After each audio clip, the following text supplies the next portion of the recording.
और मैं कहना चाहता हूं इस देश के करोड़ों मुसलमानों से, आपका कोई दोष नहीं, आप सच्चे देशभक्त हो, लेकिन आपकी लीडरशिप ने आपको हमेशा लेट डाउन किया है। 1947 के बाद नारे तकबीर, नारे तकबीर। वेलकम दोस्तों, इस वीडियो में बात करेंगे सोशल मीडिया की वायरल खबरें जुड़ी हुई हैं मोहम्मद ज़ुबैर से। पिछले 2-3 रातों से 102 बुखार है, तो मुमकिन है थोड़ा सा वीक महसूस करूंगा वीडियो के अंदर, वैसी एनर्जी नहीं दिखेगी आपको और कहीं ना कहीं बदन भी टूटा हुआ है। लेकिन हिम्मत करिए आपके सामने इस वीडियो को लाने की, क्योंकि खबर बड़ी ज़रूर है, लेकिन इस बड़ी खबर से जिस तरीके से गोदी मीडिया अपनी खबरों को चला रहा है, सुप्रीम कोर्ट के फैसले को जिस तरीके से दिखाने की कोशिश कर रहा है, नूपुर शर्मा और मोहम्मद ज़ुबैर के कंपैरिजन कर रहा है, उनके बीच कंपैरिजन कर रहा है, जबकि कोई कंपैरिजन होना नहीं चाहिए। दोनों लोग अलग हैं। एक वो है जो नफरत करता है किसी समुदाय से, उसके खिलाफ बयानबाजी करता है, उसको बेइज्जत करने के लिए जो बातें करता है, और एक वो शख्स है जो नफरत ख़त्म करने के लिए पुलिस को टैग करता है, नफरत ख़त्म करने के लिए फैक्ट चेक करता है, झूठी खबरों को एक्सपोज करने के लिए सामने सच रखता है। दो अलग लोग हैं, लेकिन मीडिया जो है ना, मीडिया को ये बर्दाश्त नहीं है, मीडिया को इसी चीज़ से तकलीफ है। आज इस वीडियो में मैं शेयर करना चाहूँगा कि कौन सी चीज़ें मीडिया छुपा रही है, क्या दिखाने की कोशिश कर रही है इस वीडियो के अंदर, और मोहम्मद ज़ुबैर से जो झाल लगी है मैं शेयर करने वाला हूँ सारी अपडेट। और सुप्रीम कोर्ट की तरफ से जब कल फैसला निकल के आया कि सुप्रीम कोर्ट ने मोहम्मद ज़ुबैर को बेल दे दी है उन 6 के 6 मामले पर, बड़ी अपडेट थी। सुप्रीम कोर्ट ने एक बड़ा फैसला सुनाया है, मोहम्मद ज़ुबैर को ट्वीट करने से भी नहीं रोका, जबकि सरकारी वकील मांग कर रहे थे कि ट्विटर पर मोहम्मद ज़ुबैर को ट्वीट करने से रोका जाए। तो ये जो ट्वीट करना है मोहम्मद ज़ुबैर का, ये इतना बड़ा कैसे हो गया, मैं वो फैक्ट्स भी रखने की कोशिश करूंगा, बड़ा होने की वजह क्या है। और सरकारी वकील का ये कहना था कि ये जो नफरती बयानबाजी ये जो शेयर करते हैं ट्विटर पर मोहम्मद ज़ुबैर, ये इन्हें पुलिस को टैग करना चाहिए। ऐसे बहुत सारे मामले मोहम्मद ज़ुबैर ने टैग भी किए हैं। और जहां तक की बात सीतापुर का है, जहां बजरंग मुनी जो एक समुदाय के खिलाफ बोल रहे थे, एक समुदाय की महिलाओं के खिलाफ बोल रहे थे स्पेशली, उनके साथ खुद पुलिस दिख रही थी। तो टैग किसे करते, ये भी एक कंफ्यूजन ही था, क्योंकि उन्हीं के साथ पुलिस दिख रही है। एक वीडियो में गाड़ी के ऊपर ही दिख रही है, दूसरी वीडियो में उनके बराबर दिख रही है। लेकिन इस पूरे विवाद से बच के कौन निकल गया?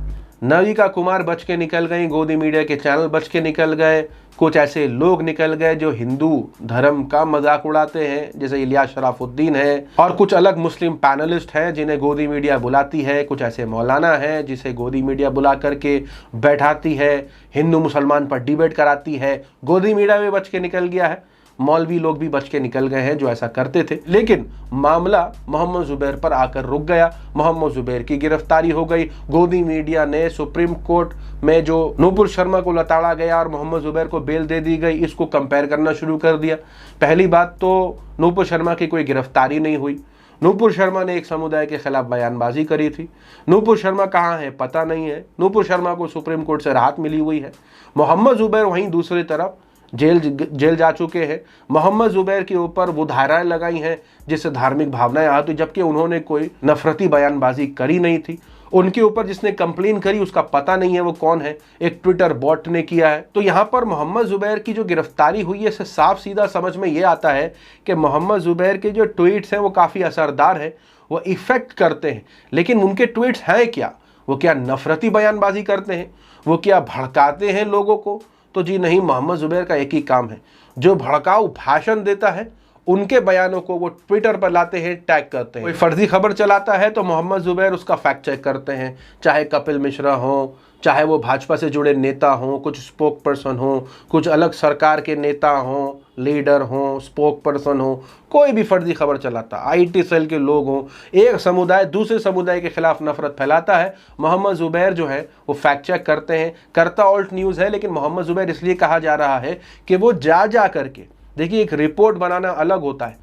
आपने एक रिपोर्ट बना दी कि फला नेता ने ये बात कही है, ये सही नहीं है, और आपने एक रिपोर्ट बना दी, वेबसाइट पर छाप दिया, आपका काम ख़त्म हो गया।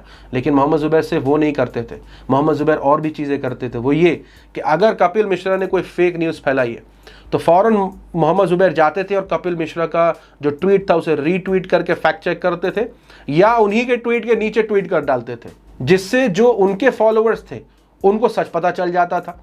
इससे क्या होता था कि ऐसे नेता जो नफरती बयानबाजी, जो जानबूझ करके, मुमकिन है कि ऐसे बहुत सी बार देखा गया है कि फैक्ट चेक होने के बावजूद भी ट्वीट डिलीट नहीं किया गया है। तो ऑल्ट न्यूज और मोहम्मद जुबैर का जो मकसद था वो यही था कि किसी भी समुदाय के खिलाफ क्यों ना नफरत फैल रही हो, वो फैक्ट चेक करते थे। इसलिए भारी मात्रा में जो पत्रकार हैं वो उनको सपोर्ट कर रहे थे। अगर एक समुदाय दूसरे समुदाय के खिलाफ नफरत फैलाता है, काम ये हो जाता है कि उसे फैक्ट चेक करना। लेकिन जिनके दिल में मैल होती है, जिनके दिल में एक प्रोपेगेंडा होता है, जिनके दिल में नफरत होती है, वो इसे नहीं डिलीट करते। वो चाहते ही हैं कि नफरत फैलती रहे, वो चाहते ही है कि वो जानबूझ करके फैलाते ही ऐसी खबरों को। यानी ये सारी फेक न्यूज कोई बड़े नेता फैलाएंगे, उसे उठा करके व्हाट्सएप में शेयर किया जाएगा। जब फैक्ट चेक आएगा तो वो कोई नहीं करेगा। लेकिन मोहम्मद जुबैर क्या करते थे, वो उन्हीं ट्वीट्स के नीचे ट्वीट कर देते थे। तो इससे काफी असर पड़ रहा था उनके प्रोपेगेंडा पर। और जाहिर सी बात है कि ये बताने की जरूरत नहीं है कि यह प्रोपेगेंडा किसका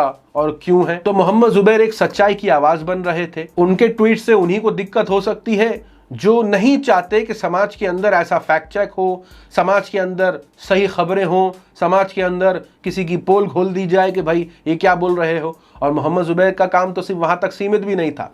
अगर कोई ऐसा बयान आज के नेता करते हैं और 2014 से पहले कोई ऐसा बयान करता था, यानी उसका उल्टा ही समझ में आता था, तो मोहम्मद जुबैर उसका ट्वीट लाके उन्हीं के ट्वीट के सामने रख देते थे कि अभी तुम ये बोल रहे हो, 2014 से पहले तो ये बोलते थे। यानी ये सारी चीज़ें जो हैं वो कहीं ना कहीं फैक्ट चेकिंग से जुड़ी हुई थी। कहाँ कहाँ से ट्वीट निकाल करके लेके आते थे और इसका जवाब नहीं होता था लोगों के पास कि लो हमने ये ट्वीट भी किया था। लोग खुद ही ट्वीट करके भूल भी जाते होंगे, लेकिन मोहम्मद जुबैर को याद रहता था। तो ऑल्ट न्यूज़ एक बड़ा नाम बनता जा रहा था और वायरस जो फैलता है फेक न्यूज़ का, जो नफरती प्रोपेगेंडा का जो वायरस फैलता है, उसका एंटीवायरस बनता जा रहा था। और ये एंटीवायरस से उन्हें ही दिक्कत होगी जो वायरस फैलाते हैं। अब जाहिर सी बात है, आप समझ लीजिए कि कौन है वो, आप हैं, हम हैं, कौन है वो। दूसरी तरफ सारा टाइम हिंदू मुसलमान करने वाली गोदी मीडिया ये कहती है कि मुसलमान देशभक्त हैं, लेकिन उनके नेताओं ने सब बिगाड़ा है। और नेताओं के नाम पर मीडिया ये दिखाती है कि नेता कौन है भाई, असदुद्दीन ओवैसी हैं, ये जो मौलाना हैं, मुसलमान के ये लोग नेता हैं। और मैं कहना चाहता हूं इस देश के करोड़ों मुसलमानों से कि आपका कोई दोष नहीं है, आप सच्चे देशभक्त हो, आप सच्चे देशभक्त हो, लेकिन आपकी लीडरशिप ने आपको हमेशा लेट डाउन किया है 1947 के बाद। लेकिन यही लोग ये नहीं दिखाएंगे कि कैसे खुद कपिल मिश्रा, जो पहले आम आदमी पार्टी में हुआ करते थे, खुद नारे लगाते थे, नारे तकबीर, नारे तकबीर। तो मीडिया आपको क्या नहीं दिखाएगी? मीडिया आपको यही दिखाएगी कि मुसलमान के नेता ये लोग हैं, मौलवी लोग हैं, असदुद्दीन ओवैसी जैसे लोग हैं। लेकिन ये लोग जो पहले किसी पार्टी में रह करके किसी समुदाय के नेता बन जाते हैं, फिर दूसरी पार्टी में जाकर के उसी समुदाय के खिलाफ प्रोपेगेंडा और नफरत फैलाने लग जाते हैं। मीडिया आपको इन लोगों को मुसलमानों का नेता नहीं बताएगी। तो मीडिया को समझ पाना भी बहुत बड़ा काम है आज के दौर में। बहुत ज़बरदस्त प्रोपेगेंडा करते हैं, दिमाग से खेलने वाला काम करते हैं, और कमज़ोर इंसान जिसके पास ज़्यादा नहीं होता है वो इस प्रोपेगेंडा का शिकार भी बन जाता है। और मुमकिन है आप भी कहीं किसी ऐसी मीडिया संस्था के शिकार न बन गए हों। आपका भी एक ही लक्ष्य होना चाहिए कि हमेशा सत्य के साथ खड़े रहें, कोई भी गलत करे उसके खिलाफ खड़े रहें। आपसे गलती हो जाए अपने खिलाफ भी खड़े रहें, माफ़ी मांगने की हिम्मत रखें, अहंकार को नीचे रखें, जो गलत है उसे गलत बोलें, कभी गलत खबर फैल गई माफ़ी मांगे, फैक्ट चेक शेयर कर दें उसके साथ। ये एक भारतीय की जिम्मेदारी होनी चाहिए, ये एक जिम्मेदार नागरिक की जिम्मेदारी होनी चाहिए। लेकिन अगर आप फर्जी खबरें तो धड़ल्ले से फैला देते हैं, लेकिन जब उसका फैक्ट चेक आपकी सामने से गुजर जाता है, उसके बावजूद अपना ट्वीट आप डिलीट नहीं करते, ना ही वो माफ़ी उसकी मांगते हैं, ना ही आप उससे फैक्ट चेक को शेयर करते हैं, तो इससे आपके मन का हाल पता चलता है, प्रोपेगेंडा पता चलता है। तो इस वीडियो को बनाने का एक ही मकसद था और यही बताया जा रहा था आपको इस वीडियो से कि किस तरीके से प्रोपेगेंडा फैलाया जाता है और उस प्रोपेगेंडा को एक्सपोज किया जाता है ऑल्ट न्यूज़ के द्वारा। यानी वायरस है वो प्रोपेगेंडा, नफरत का वायरस, फेक न्यूज़ वायरस, और ऑल्ट न्यूज़ जो है वो उसका एक्सपोज करता है। और मोहम्मद जुबैर जो है वो चेहरा बन गए थे, तो जा करके फैक्ट चेक कर रहे थे, जा करके लोगों को बता रहे थे, इस वजह से वो इतने सामने आ गए, वरना ऐसी बहुत सी कंपनियां हैं, ऐसे बहुत सी मीडिया हाउसेज हैं, ऐसे बहुत से पत्रकार हैं जो फैक्ट चेक करते हैं, लेकिन वो जा के काउंटर नहीं करते। मोहम्मद जुबैर ने जो किया है वो हिम्मत का काम था, बहुत लोगों में वो होता नहीं है, और हिम्मत की ऐसे समाज में कीमत भी चुकानी पड़ती है जहां सच की कोई वैल्यू नहीं रहती। उम्मीद है आपको समझ में आया होगा कि हमें सच के साथ खड़ा होना है, और अगर हमसे कभी फेक न्यूज़ फैल जाए तो उसकी माफ़ी मांग करके जो है वो मनाना पड़ता है सामने वाले को, और कहीं ना कहीं अपने ट्वीट को, अपने पोस्ट को डिलीट करना पड़ता है, और फैक्ट चेक रिपोर्ट सामने पेश करनी पड़ती है, ताकि आप अपनी गलती को पूरी तरीके से स्वीकारें। खैर, इस वीडियो में इतना ही। अपनी राय और सुझाव कमेंट सेक्शन में ज़रूर बताएं, और थोड़ी सी दुआओं की दरख्वास्त है। मिलूंगा आप सभी से अगली वीडियो में, तब तक के लिए अपना ख्याल रखें।